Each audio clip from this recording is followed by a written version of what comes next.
अस्सलाम वालेकुम। Good to have you at Urdu audio books.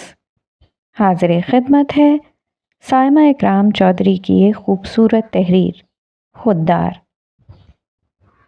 17-18 साल स्टूडेंट के फटे पुराने जॉगर्स के अंदर से झांकता हुआ उसका अंगूठा मुझे पिछले 2 दिन से परेशान कर रहा था और मुझे अपने पाँव में मौजूद स्केचर्स के मेडिकेटेड शूज़ काटने लगते।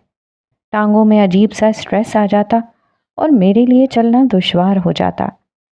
गवर्नमेंट कॉलेज कराची में गिलगित स्कर्दू से स्कॉलरशिप पर आने वाले स्टूडेंट्स में मुझे एक चीज़ सबसे ज़्यादा अच्छी लगती थी, वो थी उनकी खुददारी और औरत की दिल से इज्जत करना।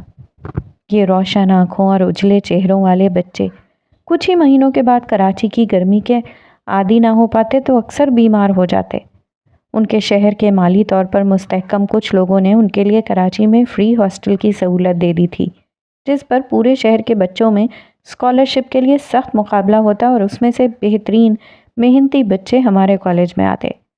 और गुज़िश्ता 5 सालों में मैंने उन्हें स्कॉलरशिप पर मेडिकल, इंजीनियरिंग और IBA में नुमायाँ पोजीशंस लेते देखा। अपने शहर से अच्छे मुस्तकबिल की तलाश में जब ये बेशुमार ख्वाब आँखों में सजाए हमारे पास पहुँचते तो कई बार मुझे उन पर रश्क तो कभी हमदर्दी होती। ये पूरे 1 साल में सिर्फ एक बार अपने इलाकों गिलगित और स्कर्दू का रुख करते थे और इसकी वजह एक उनकी माली कमज़ोरी और कभी कराची से गिलगित और स्कर्दू की ज़मीनी सफ़र की दुश्वारियाँ थीं।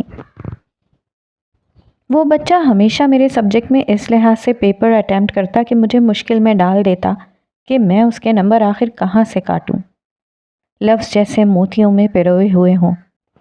तशरीहात, इक़्तिबासात की तशरीह, हर लिहाज से उसका पर्चा एक खूबसूरत शाहकार की मानंद दिखाई देता।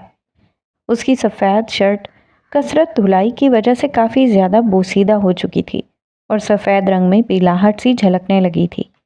उसके जॉगर्स 2 सालों में तकरीबन फट चुके थे और उसमें से झांकता उसके पैर का अंगूठा अपनी उरियानी पर अक्सर शर्मिंदा दिखाई देता था।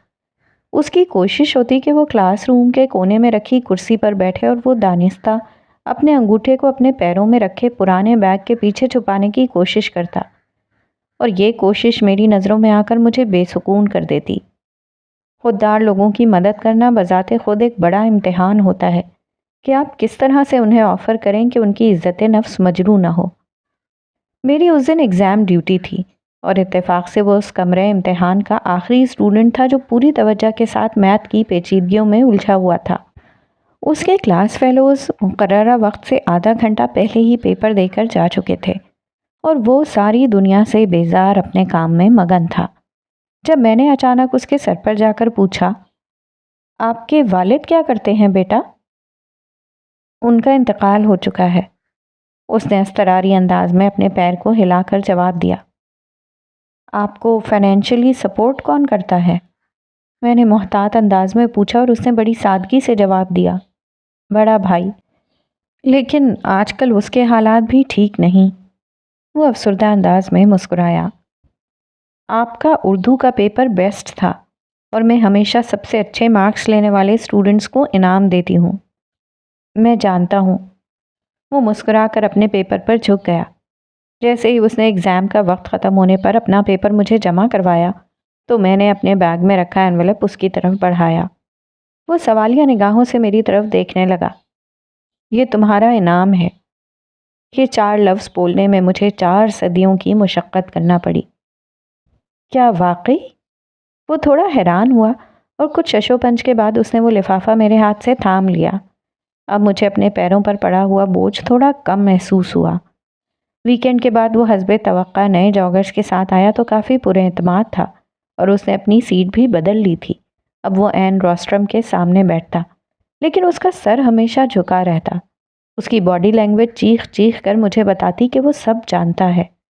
1 माह बाद जब उनकी क्लास का कॉलेज में आखिरी दिन था और कुछ स्टूडेंट्स प्रैक्टिकल के लिए आए हुए थे, वो मेरे पास आया और उसने अपने बैग से एक एनवेलप निकाल कर मेरी तरफ बढ़ाया और पुरएतमाद अंदाज में कहा, मैडम, ये आपकी अमानत। मैंने हैरानगी से लिफाफा खोला तो उसके अंदर वही 5000 का नोट मेरा मुंह चिढ़ा रहा था और मेरे कुछ बोलने से पहले ही اس نے مسکرا کر کہا، میں جانتا ہوں آپ نے اس وقت یہ پیسے میرے جاگرز کے لیے دیے تھے، کیونکہ پری بورڈ ایگزام میں آپ کے سبجیکٹ میں احمد کا 1 نمبر مجھ سے زیادہ تھا، اور میں نے سوچا تھا کہ میں یہ پیسے آپ کو ضرور واپس کروں گا تاکہ میں کسی اور کا حق نہ کھا سکوں۔ یہ میری 1 ماہ کی پڑھائی گئی ٹیوشن کے پیسوں میں سے ہے۔ یہ قرض لوٹانے آیا ہوں کیونکہ یہ میں نے قرض کی نیت سے ہی رکھے تھے۔ میں نے مسکراتے ہوئے وہ لفافہ تھام لیا۔ میرے پاؤں ایک دم ہلکے ہوئے اور میں نے شفقت بھری نگاہوں سے اس کی طرف دیکھا۔ وہ سیکھ چکا تھا کہ اگر کوئی فیور تمہیں اس وقت ملے جب تم اس کے حقدار نہیں تھے تو تمہیں وہ قرض زندگی میں کبھی نہ کبھی اچھے طریقے سے لوٹانا ہی ہوتا ہے، اور عزت نفس کی کوئی قیمت نہیں ہوتی۔ اور سب سے بڑی بات، وہ خوددار تھا اور مجھے اس کا اٹھا ہوا سر ہی اچھا لگتا تھا۔